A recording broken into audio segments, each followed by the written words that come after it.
I think this is going to be something that every family needs to decide for themselves, because every child's going to be different.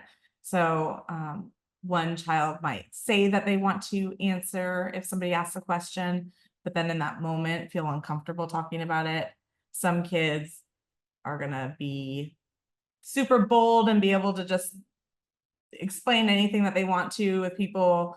Or some people might not really want it talked about, right? Some kids might want that private. And I think that we need to honor that a little bit as well. So whether or not you will explain childhood apraxia of speech or your child will depend entirely on the age of your child, the person who is asking, or the situation that they are in. This falls in line with our, embracing her autonomy and her ability to really be empowered, but also having the right to rest. And I think it's a delicate balance. If someone asks something, she has the right to explain, but she also has the right not to explain. For me, with our little ones, I feel like we can always tell them and tell the people around us that we're all learning, and this is something that they're learning right now as well. And so see if your child feels comfortable with that.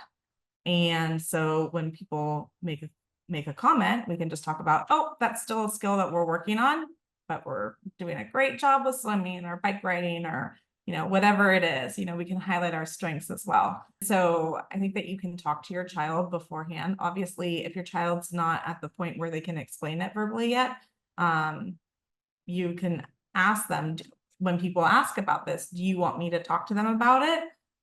Yes or no. And then let's discuss how you want me to talk to them about it. How much detail do you want to be? My go-to explanation that's simple, a very simplified version, is that my child or my brain doesn't communicate with my mouth in the same way that it does for other people. And you can kind of elaborate from there. If they're not comfortable, I don't believe that it's something that should be pushed or encouraged if it's going to make things more uncomfortable. What we found is that there are moments where she's very confident and she'll assert herself and she can explain in her own ways that she may talk differently. As kids get a little bit older, this is a conversation that you keep having again and again with your child to see how they want it handled and what they want shared, because this also is, a little bit of personal health information, right? So we want to give them that privacy if they want it as well.